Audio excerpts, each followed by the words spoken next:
यहाँ से स्टार्ट करेंगे। विजन एस का यहाँ पर टेस्ट नंबर 26 रहेगा। ठीक है, 25 तक हम लोग कर चुके थे। जो 25 था वहाँ पर फुल लेंथ टेस्ट दूसरा था। ठीक है, यहाँ पर जो 26 नंबर टेस्ट होगा ये तीसरा फुल लेंथ टेस्ट है।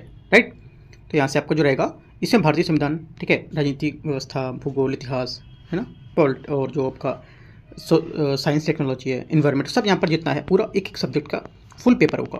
राइट, एक बार और यहाँ पर देखो, हम लोग अपना चैनल है यूकेटी, इसके भी हम लोग यहाँ पर 4 पेपर फुल लेंथ के कर चुके हैं। अब यहाँ पर एक पेपर और आने वाला है, वो आपका आएगा पूरा जितनी योजना है। ठीक है, Yojana magazine, down to earth magazine, ठीक है, कुरुक्षेत्र मैगजीन, जितनी भी यहाँ पर मैगजीन थी उतनी मैगजीन का 100 क्वेश्चन यहाँ पर निकाल के पूरी साल भर की जो यहाँ पर इंपॉर्टेंट टॉपिक होंगे उसके क्वेश्चन यहाँ पर देखने को मिलेंगे। अगला टेस्ट जो आएगा यूकेटी का वो लेके आएंगे हम लोग। ठीक है, जल्दी आने वाला है वो भी। तो आते हैं यहाँ से, तो स्टार्ट करते हैं क्वेश्चन नंबर 1 से। क्वेश्चन 1 यहाँ से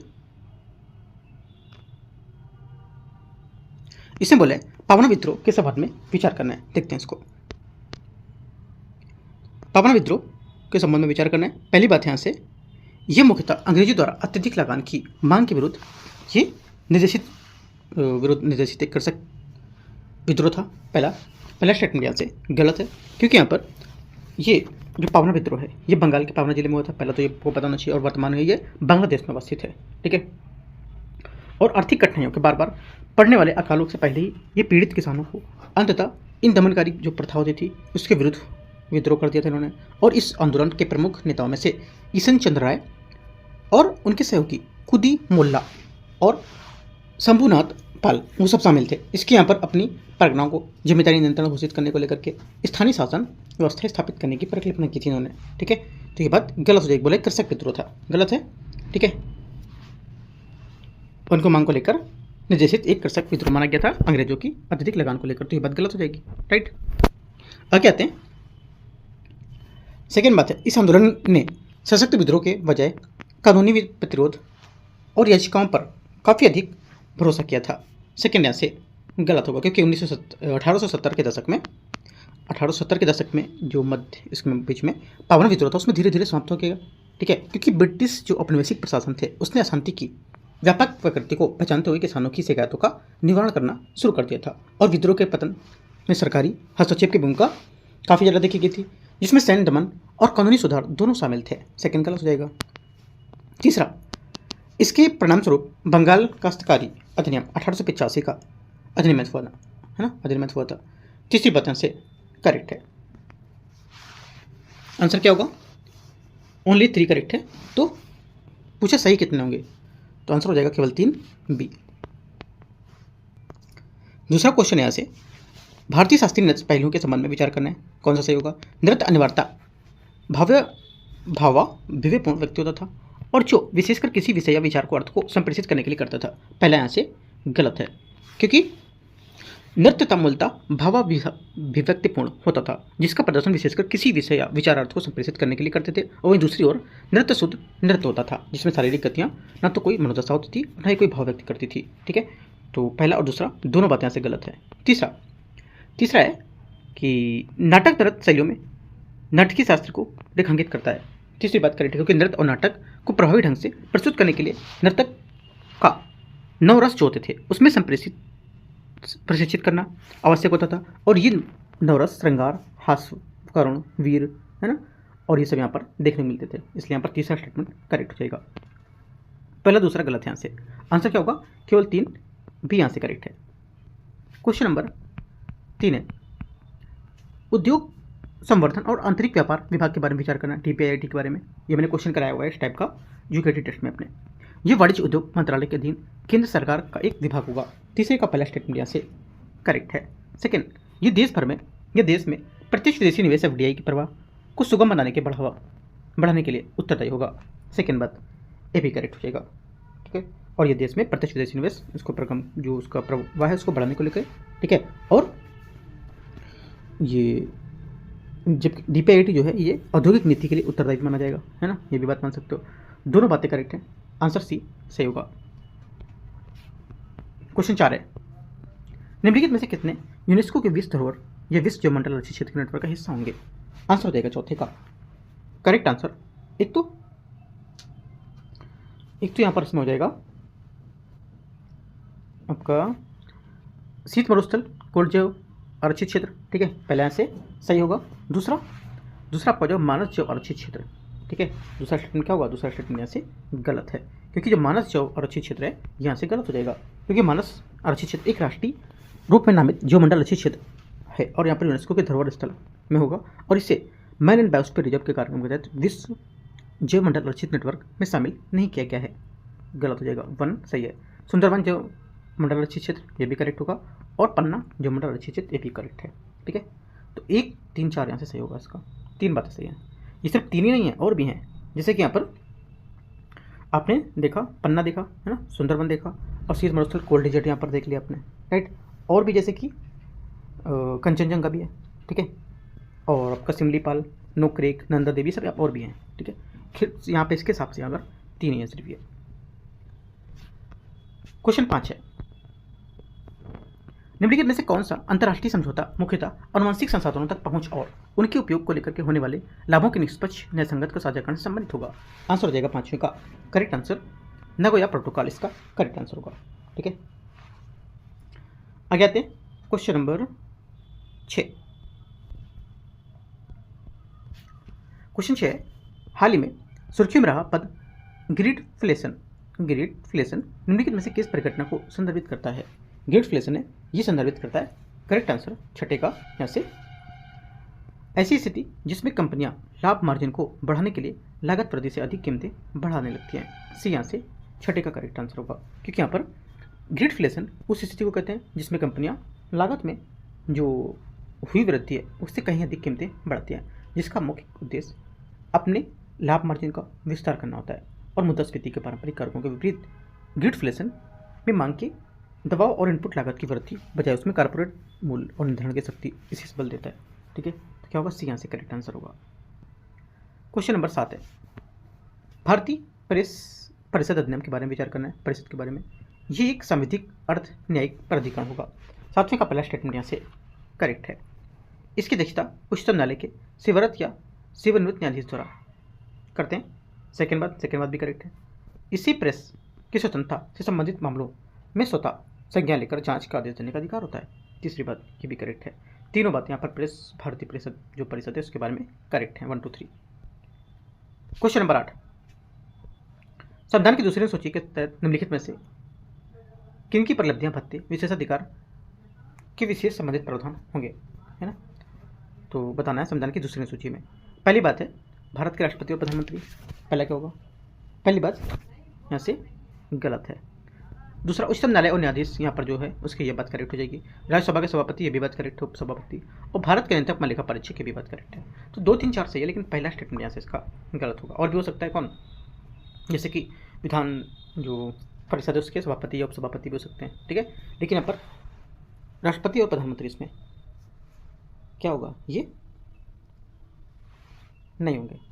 तो बी 2 3 4 इसका करेक्ट आंसर होगा, राइट। आगे आते हैं क्वेश्चन नंबर 9 देखते हैं।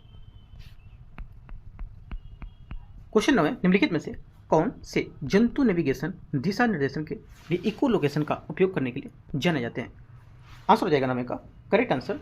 इको लोकेशन होता है क्या, देखो इको लोकेशन एक ऐसी तकनीक होती है जिसका उपयोग चमगादड़, डॉल्फिन या अन्य कुछ प्राणी जो होते हैं वो परावर्तित ध्वनि तरंगों के माध्यम से वस्तुओं की स्थिति निर्धारित करने के लिए करते हैं, और ये प्राणियों के घोर अंधेरे में भी विचरण करने और यहाँ पर सक्षम बनाने में मदद करता है। इससे क्या होता है, नेविगेट कर सकते हैं, जिससे रास्ता खोज सकते हैं और शिकार अपना कर सकते हैं, और मित्रों शत्रुओं की पहचान भी कर सकते हैं, बाधाओं से बच भी सकते हैं, ठीक है। तो आंसर क्या होगा, आंसर हो जाएगा आपका 1 डॉल्फिन, वेल, चमगादड़, राइट। और उसके बाद पिग्मी, और यहाँ से आई ये भी यहाँ से करेक्ट होगा, ठीक है। आई क्या है, ये रात्रिचर प्राइमेट फोर्जिंग जो थपथपाकर भोजन खोजना ऐसा करता है, ठीक है। इसका उपयोग करना, ये वृक्षों को अपनी विशेष उंगलियों से थपथपाकर ध्वनि उत्पन्न करके अपना खोखली नलिकाओं से पता लगाता है झिल्लियों का, ठीक है। तो आंसर क्या होगा 1 2 3 4 5 करेक्ट है डी। क्वेश्चन 10 है, निम्नलिखित पर विचार करना है। संसद और राज्य विधानमंडल सशस्त्र बलों और अर्धसैनिक बलों के सदस्यों के मूल अधिकारों को प्रतिबंधित या निरस्त करने का विविध विधि बना सकते हैं। 10वें का पहला स्टेटमेंट यहाँ से क्या होगा, ये गलत है, ठीक है। क्यों, क्योंकि अनुच्छेद 33 के तहत यहाँ पर जो होगा संसद को सशस्त्र बलों, अर्धसैनिक बल और पुलिस बलों की खुफिया एजेंसियों को समकक्ष बलों के सदस्य के मूल अधिकारों पर प्रतिबंधित करने, ये निरस्त करने का अधिकार देता है। सही बात है ना। तो यहाँ से इसको लेकर के गलत हो जाएगी, लेकिन यहाँ पर अनुच्छेद 33 के तहत विधि निर्माण की शक्ति केवल संसद को प्रदान की गई, ना कि राज्य विधानमंडल को, इसलिए यहाँ पर ये गलत होगी बात। सेकंड है, ऐसी किसी यहाँ पर विधि को किसी भी मूल अधिकार के उल्लंघन के आधार पर किसी भी न्यायालय में चुनौती नहीं दी जा सकती है। सेकंड बात यहाँ से एकदम करेक्ट है। ऐसी किसी भी विधि कोर्ट मार्शल को उच्चतम न्यायालय में उच्च न्यायालयों के रिट क्षेत्राधिकार से बाहर रख सकती है, ये भी बात करेक्ट है। तो 2 और 3 यहाँ से करेक्ट होगा, आंसर बी पहला गलत है यहाँ से। क्वेश्चन 11, भारतीय संतुलन भुगतान संतुलन के संबंध में किए गए किसे यहाँ पर रेखा के नीचे मध्य भी कहा जाता है इसमें, मतलब जो भुगतान संतुलन है उसके संबंध में किसे रेखा के नीचे की मध्य कहते हैं, बताना है आपको। देखो 11वें की जो आंसर हो जाएगा, इसको बोलते हैं सभी समायोजनकारी लेन देन में। ठीक है, भुगतान संतुलन होता क्या है? देखो भुगतान संतुलन जो है, बैलेंस ऑफ पेमेंट, एक विशिष्ट अवधि समानता एक तिमाही या 1 वर्ष के दौरान किसी देश के निवासियों, व्यक्तियों, व्यवसाय, सरकार और शेष विश्व के सभी आर्थिक लेन देन का एक व्यवस्थीकरण होता है। ठीक है, रिकॉर्ड होता है उसका, और ये निधियों के अंतर्प्रवाह और बहिर्वाह के सारांश को प्रस्तुत करता है, जो किसी राष्ट्र के आर्थिक स्वास्थ्य, अंतर्राष्ट्रीय व्यापार और प्रतिस्पर्धात्मक और मुद्रा स्थिरता के आकलन को अत्यंत महत्वपूर्ण बनाता है। ठीक है, डी यहाँ से करेक्ट होगा। 12, direct firing site navigation system के संबंध में विचार करना है। ये प्रणाली लाइन ऑफ साइट दर्श रेखा हथियार संलग्नता में सटीकता बढ़ाने के लिए डिजाइन की गई है। 12वें का पहला स्टेटमेंट करेक्ट है। सेकंड, ये जीपीएस विभिन्न परिस्थितियों में भी काम कर सकता है। सेकंड बात क्या होगी? सेकंड बात भी करेक्ट होगी, क्योंकि इसमें सिग्मा 30N मतलब जड़त्व नेविगेशन प्रणाली है उसमें शामिल है, जो यहाँ पर इसकी जो विभिन्न परिस्थितियों में भी काम करने की क्षमता रखता है। ठीक है, सक्षम रहता है, और ये इससे जीपीएस में विभिन्न भारी इलेक्ट्रॉनिक जामों वाले जो युद्ध वातावरण उसमें भी यहाँ पर काफ़ी मदद करेगा। सेकंड भी करेक्ट है, पहला भी सही है। तीसरा है, ये साइट विशेषकर निम्न ऊंचाई पर उड़ने वाले ड्रोन वाहन को तेजी से आगे बढ़ने वाले खतरों के विरुद्ध प्रभावी होता है। तीसरी बात क्या होगी? तीसरी बात करेक्ट है, आंसर 1, 2, 3 सभी सही है। 12वें का सी आंसर होगा। क्वेश्चन 13 है, निम्नलिखित पर विचार करना है। अनुच्छेद 341 यह आदेश देता है कि राष्ट्रपति राज्य के राज्यपाल के परामर्श के पश्चात किसी राज्य के संबंध में अनुसूचित जाति माने जाने वाले जातियों, जनजातियों और मूलवंशों को अधिसूचित कर सकते हैं। 13 का पहला स्टेटमेंट यहाँ से क्या होगा? ये 13 का जो पहला स्टेटमेंट है ये यहाँ से करेक्ट होना चाहिए। हाँ, पहली बात यहाँ से सही है इसकी। दूसरी बात है, जो राष्ट्रपति है इसकी सूची में कोई भी परिवर्तन केवल संसदीय विधि द्वारा ही किया जा सकता है, और राज्यों के पास सूची परिवर्तन का कोई अधिकार नहीं होता है इसमें। एकदम सही बात है, दोनों बातें करेक्ट है। आंसर 13 का 1, 2 करेक्ट हो जाएंगे। क्वेश्चन 14 14 नंबर है, भारत की निम्नलिखित में से कौन सी आर्द्रभूमियां हाल ही में अंतर्राष्ट्रीय महत्व की आर्द्रभूमि की सूची में रामसर सूची में शामिल की गई हैं? बताना है आपको कौन कौन सी की गई हैं। आंसर हो जाएगा 14 का करेक्ट आंसर यहाँ से। देखो एक तो यहाँ पर हो जाएगा घोगाबिल झील, है ना, घोगाबिल झील, और एक यहाँ से हो जाएगा कहीं कहीं घोगाबिल भी लिखा है, राइट, और यहाँ पर हो जाएगा सिलीसेड झील। 1 और 3 इसकी सही आंसर है। ठीक है, तो एक यहाँ पर 3 सही होगा, क्योंकि दूसरा गलत है, क्योंकि लॉन्गवुड 16 आरक्षित वन जो है तमिलनाडु में, इसे 2023-24 में शामिल किया जा चुका है, तो गलत हो जाएगी। और चौथा भी यहाँ से गलत है, क्योंकि जो कारावेट्टी पक्षी अभयारण्य है इसे 23-24 में शामिल किया गया है तमिलनाडु का। तो आंसर होगा 1 और 3 करेक्ट है, यहाँ से ए यहाँ से आंसर होगा।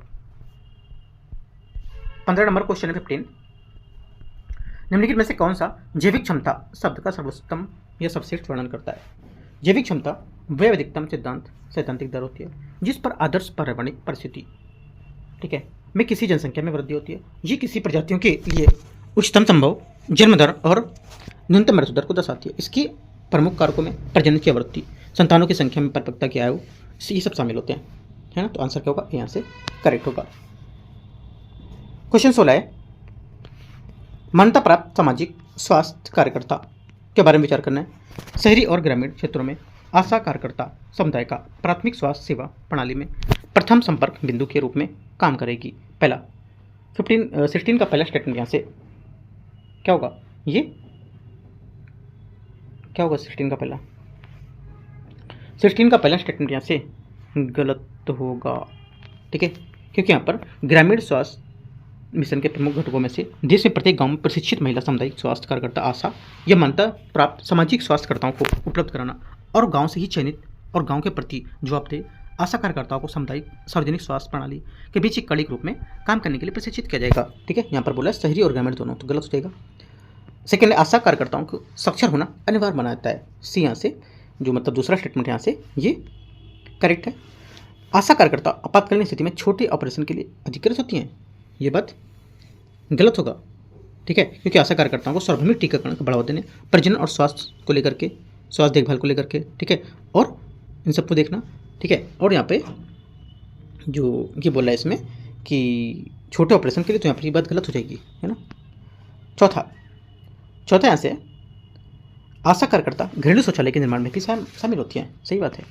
तो 2 और 4 इसका करेक्ट होगा, सही आंसर सी। क्वेश्चन नंबर 17, निम्नलिखित में से कथनों पर विचार करना है। संविधान के अनुसार अध्यक्ष सदस्यों में से अधिकतम 10 अध्यक्ष एक पैनल को नामित करता है। 17 का पहला स्टेटमेंट गलत होगा, क्योंकि यहाँ पर लोकसभा के नियमों के अनुसार संविधान के अंतर्गत नहीं है ये। ठीक है, और अध्यक्ष सदस्यों में अधिकतम 10 अध्यक्षों को एक पैनल नामित करेगा, लेकिन संविधान के अंतर्गत नहीं, ये बात गलत हो जाएगा। सेकेंड बात है इसमें, अध्यक्ष या उपाध्यक्ष का पद रिक्त होने पर अध्यक्ष के पैनल का कोई सदन की अध्यक्षता कर सकता है। सेकेंड बात यहाँ से गलत होगी, क्योंकि अध्यक्ष उपाध्यक्ष की अनुपस्थिति में कोई भी सदन की अध्यक्षता कर सकता है। अध्यक्षता करते समय उसे अध्यक्ष के समान अधिकार प्राप्त होते हैं। यहाँ यह विशेष रूप से उल्लेखनीय है कि अध्यक्ष का पैनल कोई सदस्य उस स्थिति में अध्यक्षता नहीं कर सकता है जब वह उपाध्यक्ष का पद रिक्त होता है। तो तीसरी बात है, जब अध्यक्ष का पैनल कोई सदस्य भी उपस्थित नहीं होता है तो राष्ट्रपति द्वारा निर्धारित कोई भी अन्य व्यक्ति अध्यक्ष के रूप में काम करेगा। तीसरी बात भी गलत है, जब तक कि अध्यक्षों में नए पैनल का नामांकन नहीं हो जाता है। यदि अध्यक्षों का कोई पैनल कोई सदस्य भी अनुपस्थित हो तो सदन का निर्धारित कोई अन्य व्यक्ति अध्यक्ष के रूप में काम करता है, इसलिए यह भी गलत होगा। 1 2 3 सभी गलत है। आंसर क्या होगा? सही पूछा है तो डी। क्वेश्चन 18, निम्नलिखित कथनों पर विचार करना है। अरावली पर्वतमाला विश्व के सबसे प्राचीन वलित पर्वतमालाओं या वलित पर्वतों में से एक है। 18 का पहला स्टेटमेंट यहाँ से करेक्ट है। सेकंड, पश्चिमी घाट ज्वालामुखी गतिविधि के कारण निर्मित दक्कन ट्रैप का हिस्सा होगा, सेकंड भी सही है। मेघालय पठार प्राद्वीपीय पठार का एक ही विस्तार है, पठार का ही एक विस्तार है। तीसरी बात ये भी करेक्ट है। तीनों बात एकदम सही है। 18 का आंसर 1 2 और 3 डी करेक्ट है। क्वेश्चन नंबर 19, निम्नलिखित स्थितियों पर विचार करना है। स्वच्छ एवं मेघरहित लंबी शीतकालीन रातें, ठीक है। पृथ्वी की सतह पर निकट शुष्क वायु, तीव्र सतही पवनें, रात्रिकाल के दौरान तीव्र संवहनी गतिविधि, इनमें से कितनी परिस्थितियाँ पृथ्वी की सतह के निकट तापमान व्युत्क्रम के निर्माण के लिए अनुकूल होंगी? आंसर हो जाएगा 19 का करेक्ट आंसर। ये एक तो देखो, एक तो यहाँ पर पहला सही है और दूसरा ये भी सही होगा, लेकिन तीव्र सतही पवनें ये बात इसकी गलत है, क्योंकि तीव्र जो पवनें होती हैं उनके कारण यांत्रिक अशांति और ऊर्ध्वाधर मिश्रण होता है। इस मिश्रण में ये सतह पर मौजूद ठंडी वायु ऊपर की ओर वायु का स्थान परिवर्तित कर देती है, जिससे क्या होता है तल पर एक अलग शीत परत बनने लगता है और इसे रोक सकता है। तो ये बात गलत हो जाएगी। रात्रिकाल के दौरान तीव्र संवहनी गतिविधि, ये भी बात गलत है, क्योंकि तीव्र संवहनी गति का अर्थ होता है कि वायु का ऊर्ध्वाधर संचलन हो रहा है। यद्यपि उत्क्रमण के लिए वातावरण का स्थिर होना आवश्यक है, अर्थात भारी और ठंडी वायु को तल पर फंसा होना चाहिए, है ना। और संवहनी गतिविधि के लिए स्थिरता को भंग कर देती है, जिससे हम पर वायु स्तर पर आपस में मिला देगी इसको। तो चौथी बात भी गलत है। 1 2 सिर्फ करेक्ट होगा आंसर। क्वेश्चन नंबर 20 है 20 नंबर है। हाल ही में कनाडा के प्रधानमंत्री मार्क कार्नी ने एक सिद्धांत प्रस्तावित किया था, जिसे कार्नी सिद्धांत कहा जाता है। यह सिद्धांत किसके लिए आह्वान करता है? आंसर हो जाएगा, देखो, कार्नी सिद्धांत का प्रस्ताव कनाडा के प्रधानमंत्री मार्क कार्नी ने 20 जनवरी 2026 को स्विट्जरलैंड के दावोस में विश्व आर्थिक मंच पर किए गए भाषण के दौरान प्रस्तुत किया था। इसमें कनाडा के प्रधानमंत्री मार्क कार्नी ने 2026 की शुरुआत का प्रस्तुत कार्नी सिद्धांत एक विदेश नीति ढांचा है जो मध्यम शक्तियों की महाशक्तिशाली दमनकारी कार्रवाई को विरुद्ध एकजुट होने को आग्रह करता है, ठीक है। और यहाँ से जो आंसर हो जाएगा ये करेक्ट हो जाएगा इसका। क्वेश्चन नंबर 21 है 21, लेजर लाइट कम्युनिकेशन के संबंध में विचार करना है। ये इंपॉर्टेंट है, काफ़ी न्यूज़ में था ये, है ना। लेजर लाइट कम्युनिकेशन डेटा को प्रसारित करने के लिए प्रकाश तरंगों को अत्यधिक केंद्रित किरणों का उपयोग करता है। पहली बात 21 का पहला स्टेटमेंट यहाँ से करेक्ट है। सेकंड, लेजर रेडियो तरंगों की तुलना में अत्यधिक निम्न आवृत्तियों पर काम करता है। सेकंड बात यहाँ से गलत है, क्योंकि जो रेडियो तरंगे की तुलना में लेजर अत्यधिक उच्च आवृत्ति पर काम करता है, इसलिए काफ़ी अधिक बैंडविड्थ वहन कर सकते हैं, जिससे यहाँ पर प्रति सेकंड अधिक डेटा का स्थानांतरण संभव होता है। सेकंड गलत होगा। तीसरा, इनका उपयोग उपग्रह से उपग्रह और गहरे अंतरिक्ष संचार प्रणाली में किया जा सकता है। तीसरी बात करेक्ट है। 1 और 3 सही होगा। आंसर 21 का सी। 22 नंबर है, निम्नलिखित में से कौन सा विकल्प अपशिष्ट व्युत्क्रम ईंधन का सर्वश्रेष्ठ वर्णन करता है? अपशिष्ट व्युत्क्रम ईंधन का सर्वश्रेष्ठ वर्णन कौन करता है? आंसर हो जाएगा 22वें का करेक्ट आंसर। ये औद्योगिक अपशिष्ट, नगरपालिका, ठोस अपशिष्ट MSW या वाणिज्यिक अपशिष्ट को संसाधित और पृथक करने से उत्पादित किया जाने वाला ईंधन होगा। बी यहाँ से करेक्ट होगा 22वें का।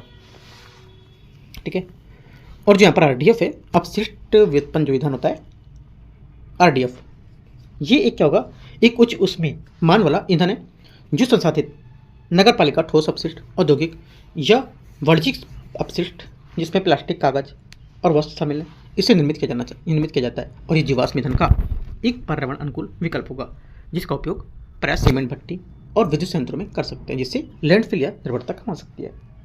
बी आंसर होगा। 23 नंबर है, हाल ही में एक IAS ऑफिसर सुप्रिया साहू को चैंपियंस ऑफ द अर्थ पुरस्कार सम्मानित किया गया था। इस संबंध में विचार करना है। इसे वैश्विक स्तर पर संयुक्त राष्ट्र पर्यावरण कार्यक्रम UNEP द्वारा प्रशासित किया जाता है। पहली बात, 23 का पहला स्टेटमेंट यहाँ से एकदम करेक्ट है। सेकंड, ये संयुक्त राष्ट्र का सर्वोच्च पर्यावरण पुरस्कार होगा। सेकंड बात, ये भी करेक्ट है।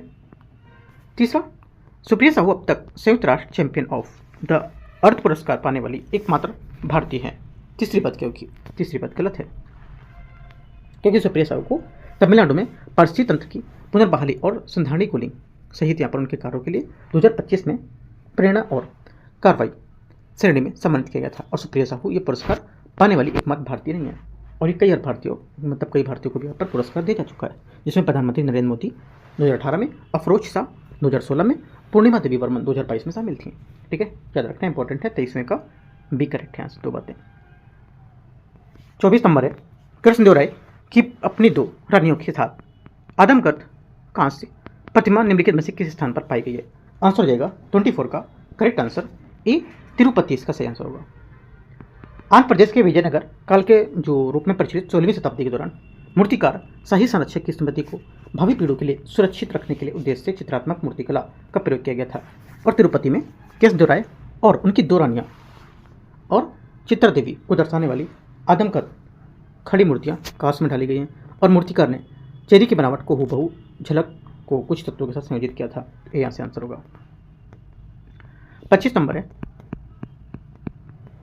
ग्लोबल कूलिंग वॉच 2025 रिपोर्ट के बारे में विचार करना है। किसके द्वारा जारी की जाती है? आंसर हो जाएगा 25वें का करेक्ट आंसर। ये जारी की जाती है संयुक्त राष्ट्र पर्यावरण कार्यक्रम UNEP, United Nation Environment programme.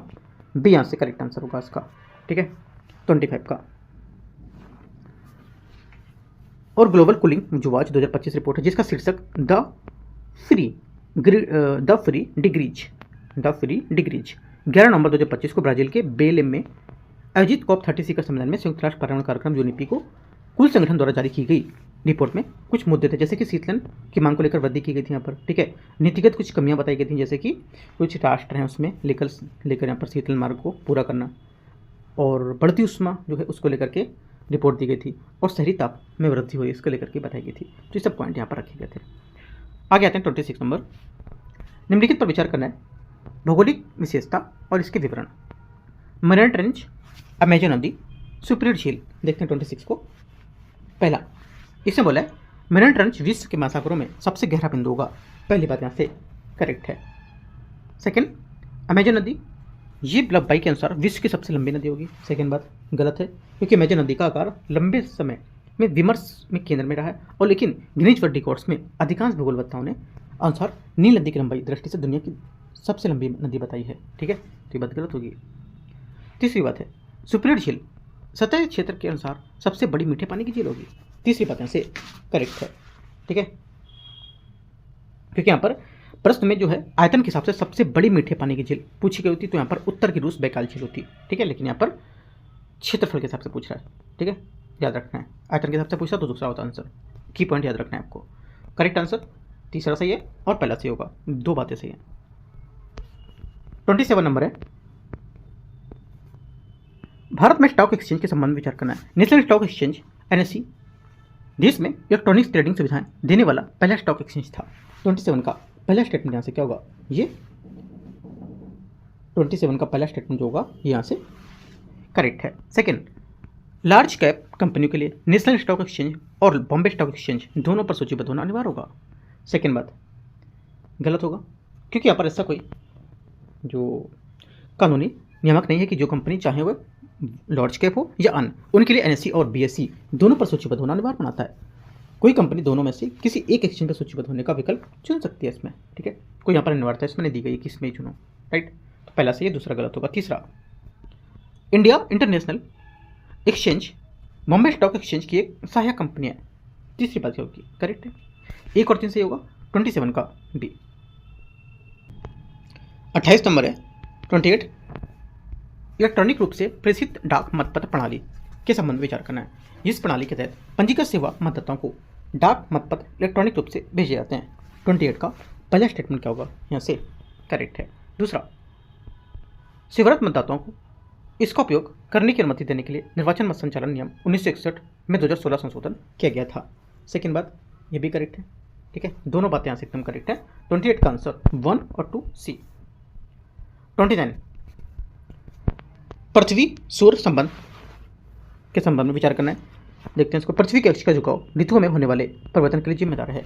29 का पहला स्टेटमेंट यहाँ से करेक्ट है। सेकंड, उपसौर तब होता है जब पृथ्वी सूर्य से सबसे दूर स्थित होती है। सेकंड बात क्या होगी, सेकंड बात यहाँ से गलत है, क्योंकि यहाँ पर उपसौर वह बिंदु था जहाँ पर सूर्य पृथ्वी सबसे निकट स्थित होती है, न कि सबसे दूर। ये स्थिति प्रत्येक वर्ष 3 जनवरी के आसपास होती है, और ये बिंदु जहाँ सूर्य पृथ्वी से सबसे दूर स्थित होती है उसे अपसौर कहा जाता है, ठीक है। तो ये बात गलत होगा। तीसरा, अपसौर उत्तरी गोलार्ध में ग्रीष्म ऋतुओं के दौरान होता है। तीसरा करेक्ट है। आंसर क्या होगा, B। दो बातें यहाँ से सही है। 30 नंबर क्वेश्चन है, निम्नलिखित में से कौन सर्वेंट्स ऑफ इंडिया सोसाइटी की स्थापना से जुड़े थे। करेक्ट आंसर हो जाएगा 30 का, ये जुड़े हैं। कौन जुड़ा है बताओ, सोचो, एकदम सरल क्वेश्चन है। गोपाल कृष्ण गोखले, ये यहाँ से आंसर होगा, ठीक है। 31 है, निम्नलिखित में से कौन बायोकेमिकल मार्क्स का सबसे अच्छा वर्णन करता है, बताओ आप। देखो 31 का करेक्ट आंसर हो जाएगा बायोकेमिकल मार्क्स जैविक नमूनों जैसे रक्त हैं, ठीक है, मूत्र हैं और ऊतक हैं, इनको मापने योग्य एक संकेतक होता है जो सामान्यतः असमान जैविक स्थितियों को दर्शाते हैं, जैसे कि बीमारी की उपस्थिति, प्रसार या उपचार की प्रक्रिया, ठीक है। इनमें प्रोटीन एंजाइम जैसे कि तिल के दौरा है ना के लिए ट्रोपोनिन, और लिपिड के लिए मेटा जो बोरोलाइट्स हैं वो, राइट, जैसे पदार्थ शामिल होते हैं। और चिकित्सा अनुवांशिकी में विष विज्ञान का उपयोग किए जाने वाले मार्क्स रोगों को निदान करते हैं, ठीक है। तो आंसर क्या होगा, B यहाँ से करेक्ट होगा, ठीक है। एक बात देखो यहाँ पर बताना चाह रहा हूँ कि जो हम लोग यहाँ से इसका B आंसर होगा, ठीक है। अभी हम लोग जो यहाँ पर जो क्वेश्चन कर रहे हैं, अभी इसको रिलेटेड करके, जैसे इससे रिलेट करके अभी हम लोग ने टारगेट चलाया था 10 फरवरी से, है ना। आज यहाँ पर तो डेट है इसका कितना है, 16 मार्च है ना। हाँ, आज 16 मार्च है। तो देखो हम लोग क्या है, डेली टारगेट हम लोग चला रहे हैं, उसमें आपको डेली पता है टारगेट आपको दिए जाते हैं, काफ़ी इंपॉर्टेंट। जो अगर UPSC या प्रीलिम्स दे रहे हो, अगर ये वीडियो आप देख रहे होगे टेस्ट का, तो यहाँ पर अगर आपने टारगेट नहीं देखा है ना, UPSC का जो टारगेट मैं दे रहा हूँ, डेली टारगेट आपको करा रहा हूँ, उसमें आपको डेली क्वेश्चन टॉपिक दिए जाते हैं पहले तो, कि कौन कौन से टॉपिक पढ़ने हैं। टॉपिक ही नहीं, साथ में टॉपिक के अंदर सब टॉपिक, क्या क्या टॉपिक इसके अंतर्गत और आते हैं, क्या और इसके अंदर क्वेश्चन बन सकते हैं, वो सब आपको बताए जाते हैं वहाँ पर डेली टारगेट में, सुबह 9 बजे से रोज। और वहाँ से उसके बाद उसके अगले दिन आपको उसी टॉपिक जो आपने पढ़ा है घर में पढ़ेंगे पूरा, उसके बाद आपके MCQs कराए जाएंगे उसी टॉपिक के। तो आपको क्या होगा, जितना आपने पढ़ा उसके MCQs को लेकर के पूरा क्लियर होगा चीज़ें कि कौन कौन से यहाँ पर इसके MCQs में क्या सही होगा, ठीक है। तो वहाँ से काफ़ी अच्छी प्रिपरेशन आपकी हो सकती है। अगर टारगेट से आप नहीं जोड़ते हो तो मैं लिख के देता हूँ कि आपसे 20 से 25 नंबर तो यहाँ पर डिफरेंस हो जाएगा UPSC प्रीलिम्स में। मैं आपको टॉपिक में दिखाऊंगा, अभी पेपर भी होगा, उससे टॉपिक से क्वेश्चन दिखाऊंगा भी आपको मैं, ठीक है। तो जुड़ सकते हो, काफ़ी इंपॉर्टेंट है, कोई चार्जेस आपको नहीं देना है, ठीक है। डेली आप 9 बजे से स्टार्ट होता है, और यहाँ पर आपको PDF भी मिलता है। PDF से आपको करीब 7 से 8 टॉपिक मिलते हैं रोज, है ना, 5 करीब टॉपिक या 8 टॉपिक या 10 टॉपिक, और उनके क्वेश्चन भी दिए जाते हैं। तो काफ़ी अच्छा है, एक सीक्वेंस से आप चीज़ें को तैयार कर पाओगे, ठीक है। जुड़ जाओ अभी से, कभी थोड़ा निकल भी गया है, लेकिन उसको आप पेंडिंग वाले को पूरा करो, और इससे जुड़ भी सकते हो। अभी जितना है उतना आप इतना कर सकते हो, और पीछे वाला भी पूरा करो, काफ़ी इंपॉर्टेंट है, ठीक है। कॉन्टैक्ट करना मेरे से, अगर कुछ नहीं मिलता है तो मैंने एक एक वीडियो में ऐसा कुछ बताया हुआ है, राइट। सर्च भी कर सकते हो यूट्यूब पे daily target by UPSC knowledge tech या यूकेटी, और टेलीग्राम या यूट्यूब पे भी आपको मिलेगा, प्ले लिस्ट में देखना वहाँ पे, ठीक है। तो इतनी सी बात बतानी थी आपके अच्छे के लिए। मैंने आपको बताया कि चीज़ें आप अगर नहीं ज्वाइन किया तो आपने ज्वाइन कर लो, काफ़ी अच्छा है। चार्जेस आपको एक भी नहीं देना, एक भी रुपये नहीं खर्च करना है, ठीक है। सब आपको फ्री में मिलेगा। आगे आते हैं 32 नंबर क्वेश्चन। 32 नंबर है, पंजीकृत गैर मान्यता प्राप्त राजनीतिक दल के संबंध में विचार करना है। किसी भी स्थिति में इन दलों के लिए एक समान प्रतीक उपलब्ध नहीं होता है। 32 का पहला स्टेटमेंट क्या होगा? पहला स्टेटमेंट यहाँ से इसका गलत होगा, क्योंकि पंजीकृत बोला कि किसी भी स्थिति में इन दलों को एक समान प्रतीक उपलब्ध नहीं होते हैं। सही बात है, ये मतलब गलत है कि नहीं उपलब्ध होगी जैसे, राइट। इन्हें अपने चंदे के लिए वैसी कर छूट प्राप्त नहीं होती है जैसी मान्यता प्राप्त दलों को दी जाती है। गलत है, उन्हें वैसी दी जाती है, ठीक है। तीसरा है, विराज स्तर के दलों के बराबर संख्या में ही स्टार प्रचारकों को नामित कर सकते हैं। तीसरी बात गलत है, क्योंकि यहाँ पर जो आरपीए 1951 उसमें प्रावधान करता है कि मान्यता प्राप्त राजनीतिक दल राष्ट्रीय हो या राज्य के हों, उसमें अधिकतम 40 स्टार प्रचारक नियुक्त कर सकते हैं, जबकि यहाँ पर जो पंजीकृत गैर मतदाता होते हैं मान्यता प्राप्त वाले, उसमें केवल 20 तक नियुक्त कर सकते हैं, ठीक है। इसलिए गलत होगा। तीनों बातें यहाँ से क्या है? गलत हैं। इसकी डी आंसर होगा। क्वेश्चन नंबर 33 है, समताप मंडली ओजोन परत के संरक्षण के संबंध में विचार करना क्षण में, उसके प्रभाव को लेकर के। पौधों की वृद्धि और उनके घटनाक्रम पर प्रतिकूल प्रभाव पड़ना। दूसरा, ओजोन परत के क्षरण में क्षोभ मंडल का ठंडा होना, ठीक है। तीसरा क्या है? मनुष्यों में मोतियाबिंद और त्वचा के कैंसर की उच्च दर होना, और जमीनी स्तर पर ग्राउंड लेवल पर ओजोन सांद्रता में वृद्धि होना। 4 बातें दे रखा है। इनमें से कितने ओजोन परत संरक्षण के प्रभाव होंगे? आंसर हो जाएगा 33 का करेक्ट आंसर सिर्फ यहाँ पर 1, 3, 4। दूसरा गलत है। दूसरा क्यों गलत है? क्योंकि ओजोन एक ग्रीन हाउस गैस है जो सौर विकिरण को अवशोषित करती है। क्या करेगी? सौर विकिरण को अवशोषित करती है, जिससे वायुमंडल गर्म होता है, और इसके क्षरण से समताप मंडल ठंडा होता है, ना कि क्षोभ मंडल। वास्तव में ओजोन क्षरण और इसका कारण बनने वाली ग्रीन हाउस गैस है जो, उसमें समग्र प्रभाव आमतौर पर क्षोभ मंडल के ग्लोबल वार्मिंग से जुड़ा होता है, ठीक है। सेकंड गलत होगा। 134 करेक्ट है आंसर बी। 34 है, राष्ट्रमंडल के संबंध में विचार करना है। देखते हैं इसको। पहला आंसर, सदस्य देश ब्रिटिश सम्राट को अपने सच्चे शासक के रूप में निष्ठा अर्पित करते हैं। पहला 34 का पहला स्टेटमेंट यहाँ से क्या होगा? ये गलत है, क्योंकि सदस्य देश ब्रिटिश सम्राट के प्रति निष्ठा राष्ट्रमंडल के प्रतीकात्मक प्रमुख रूप से रखते हैं, ना कि अपने शासक के रूप में। पहला गलत होगा। लंदन घोषणा ने गणतंत्रों को राष्ट्रमंडल का हिस्सा बनने की अनुमति दी है। सेकेंड बात करेक्ट है।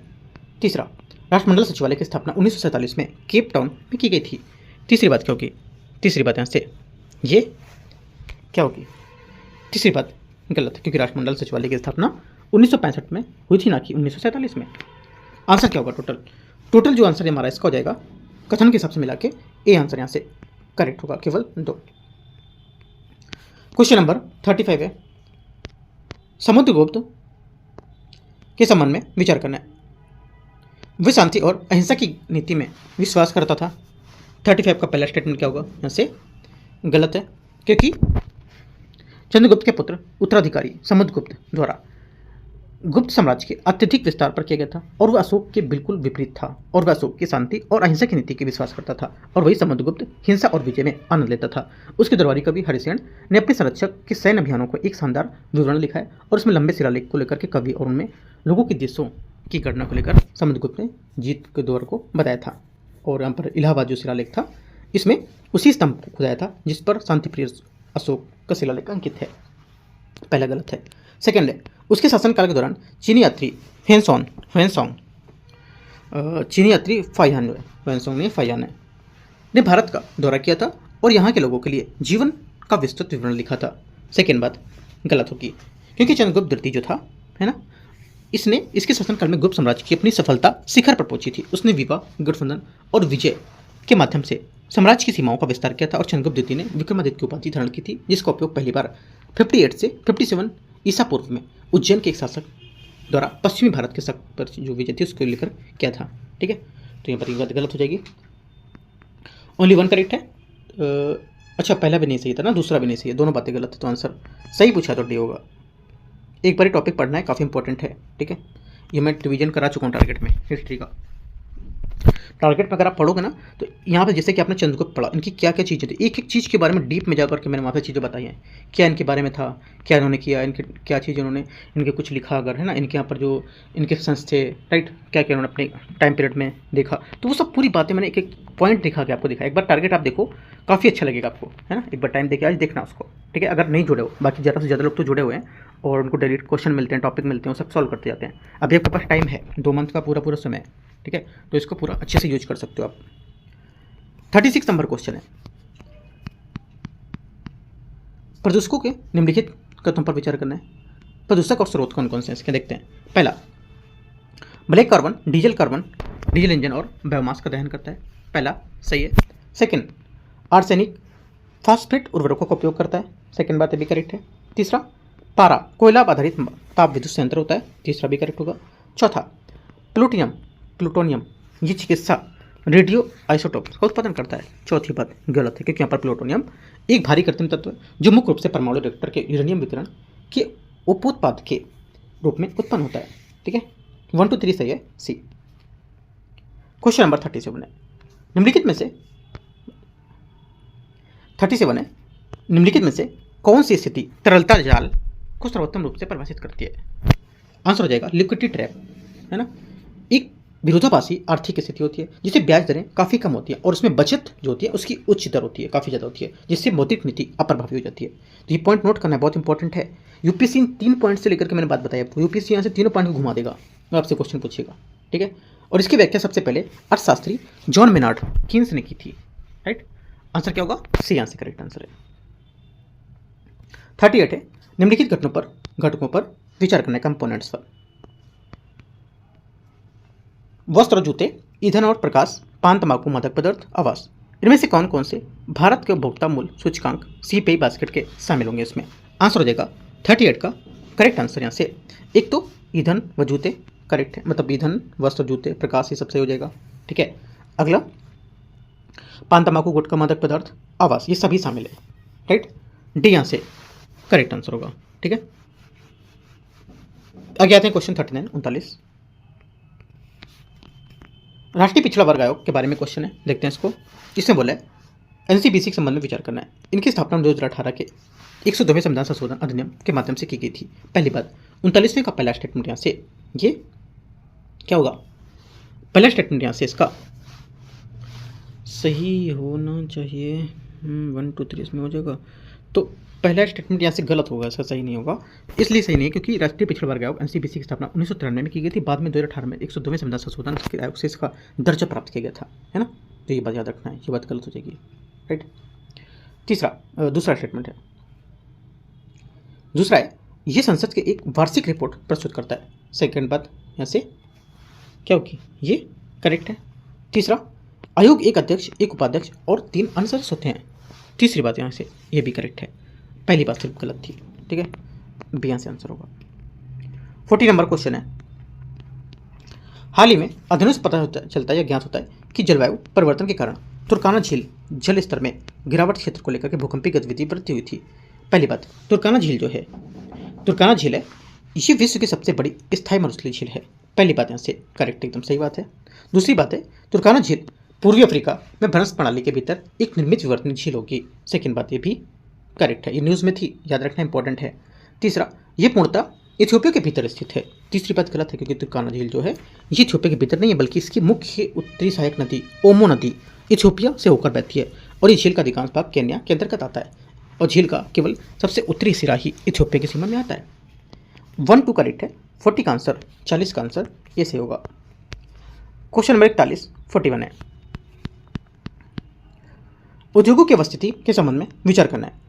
एक भार ह्रास वाला उद्योग सामान्यतः कच्चे माल के स्रोत के निकट स्थित होता है।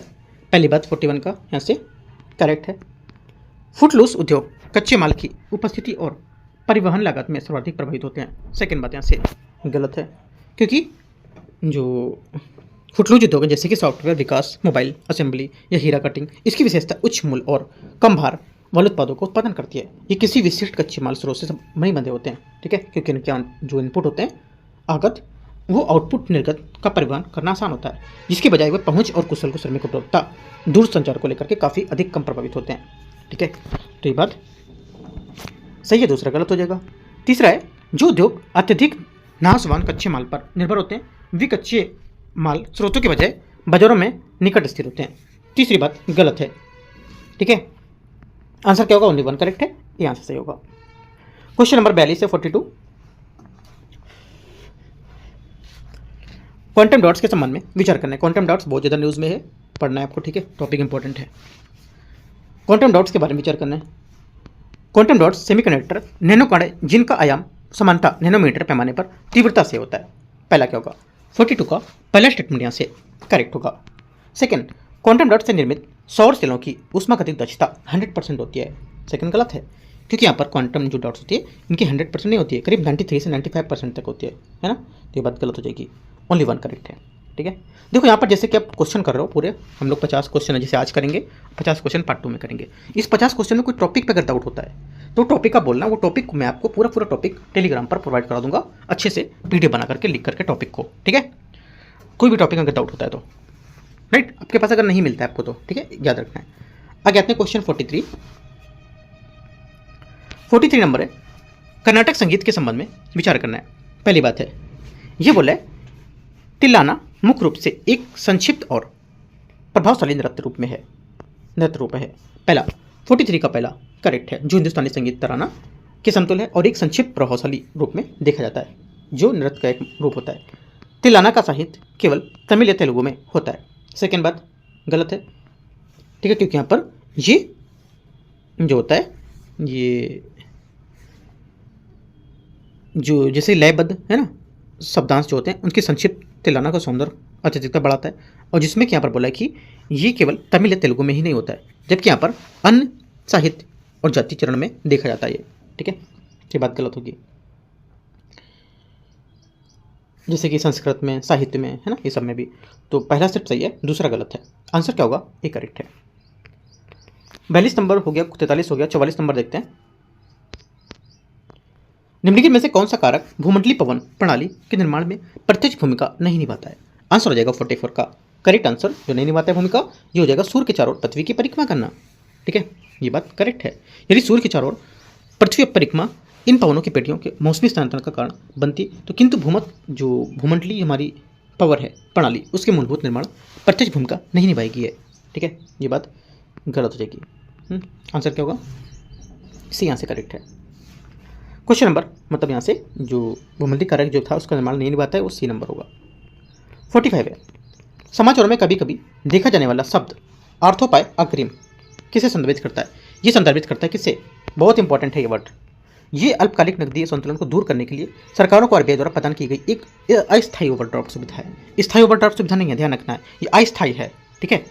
तो आंसर क्या होगा? 45 का बी स्टेटमेंट यहाँ से इसका सही आंसर होगा, राइट। आगे आते हैं क्वेश्चन 46। भारतीय न्यायपालिका के संबंध में विचार करना है। अपर न्यायाधीशों की नियुक्ति, राष्ट्रपति द्वारा न्यायाधीश की आयु का निर्धारण, राष्ट्रपति द्वारा न्यायाधीश का स्थानांतरण, इनमें से बोला कितने प्रावधान केवल उच्च न्यायालयों के लिए सही होंगे? आंसर हो जाएगा सभी तीनों। ये बात उच्च न्यायालय को लेकर के एकदम करेक्ट है, ठीक है। आगे आते हैं क्वेश्चन 47 नंबर। 47 है, निम्नलिखित कथनों पर विचार करना है। कथन 1, कथन 2, प्रेरित प्लूरिपोटेंट स्टेम कोशिकाएं पुनर्योजित चिकित्सा महत्वपूर्ण भूमिका निभाती हैं। पहली बात क्या होगी? पहली बात 47 का स्टेटमेंट यहाँ से करेक्ट है। सेकंड, प्रेरित प्लूरिपोटेंट स्टेम कोशिकाएं जो होती हैं जन्म के पश्चात अतिरिक्त भ्रूण ऊतक में जो प्राकृतिक रूप से विद्यमान होती है और चिकित्सकीय उपयोग को लेकर के आसानी से प्राप्त की जा सकती हैं। सेकंड बात यहाँ से गलत है। क्यों गलत है? क्योंकि जो ये प्राकृतिक रूप से शरीर में प्लेसेंटल ऊतकों में मौजूद नहीं होती हैं और इन्हें प्रयोगशाला में अनुवांशिक रूप से, कृत्रिम रूप से तैयार कर सकते हैं, प्रेरित कर सकते हैं। यद्यपि प्लेसेंट ऊतक को गर्भनाल के रक्त में मल्टीपोटेंट स्टेम कोशिकाओं में हीमोपोटिएटिक स्टेम कोशिकाएं पाई जाती हैं, यद्यपि उनमें प्राकृतिक रूप में मौजूद नहीं होती हैं। ये ध्यान रखना है, इनको लैब में, है ना, या फिर इनको कृत्रिम रूप से बनाते हैं, ठीक है। तो सिर्फ पहली बात यहाँ से करेक्ट होगा। आंसर यहाँ से 47 का सी करेक्ट होगा। 48 नंबर है, निम्नलिखित कथन पर विचार करने। कथन 1, कथन 2, अपसल्कन गुंबद समानता ग्रेनाइट जैसी विशाल समंगी चट्टानों में पाए जाते हैं। 48 का पहला स्टेटमेंट क्या होगा? 48 का पहला स्टेटमेंट यहाँ से करेक्ट है। दूसरा, ऊपरी चट्टानों के भार में कमी के कारण भारी परतों का विस्तार और अलगाव होता है। सेकेंड बात यहाँ से 48 का क्या होगा? ये भी करेक्ट है। दोनों बातें यहाँ से सही है, क्योंकि यहाँ पर जो अपसल्कन गुंबद है उसको लेकर के ऊपरी चट्टान के कारण यहाँ पर जो अलगाव होता है, ये इसके विशाल समांगी चट्टानों पर जो पाए जाते हैं उसमें उसके कारण भारतीय परतों में विस्तार के कारण होता है। दोनों बातें यहाँ से सही है, इसकी व्याख्या भी कर रहे हैं। ठीक है, ए यहाँ से आंसर होगा। ठीक है, तो इस टाइप से देखो हम लोग आज 48 ही क्वेश्चन करेंगे, राइट। जो बचे क्वेश्चन है 49 से हम लोग 100 तक करेंगे। कब? वो कल कर लेंगे पार्ट 2 में। ठीक है, आज देखो जैसे कि आपने 48 क्वेश्चन किए तो आपको 48 टॉपिक आपको देखने को मिले, ये मान सकते हो। ठीक है, 48 टॉपिक मिले। इनमें से कोई टॉपिक अगर डाउट होता है आपको, कोई टॉपिक अगर डाउट है या आपके पास नहीं मिल रहा है या कुछ पढ़ना है इसको एक्स्ट्रा, तो आप बता सकते हो टॉपिक को लेकर के टेलीग्राम पर लिस्ट कर सकते हैं। 2 टॉपिक 4 टॉपिक जो आपको नहीं समझ आ रहा है, मैं आपको पीडीएफ पूरा प्रोवाइड कर दूंगा। ठीक है, एक बात और, डेली टारगेट जैसे मैंने बताया वो आपको जरूर फॉलो करना है अगर यूपीएससी प्रीलिम्स 2026 दे रहे हो तो, वरना बहुत बड़ी मिस्टेक करोगे अगर एग्जाम पास आएगा और आप पेपर देख के आओगे अगर आप बोलो ये मैंने नहीं दिया। इसलिए अभी भी टाइम है, आप जुड़ सकते हो। एक एक चीज़ों को वहाँ पर फॉलो करो, उसके अकॉर्डिंग तैयारी करो अपनी। ठीक है, सीक्वेंस से एंड करते हैं से इसको। कुछ डाउट रहेगा टेलीग्राम पे या चैनल पे जुड़ कर पूछ सकते हो। ठीक है, all the best, thank you.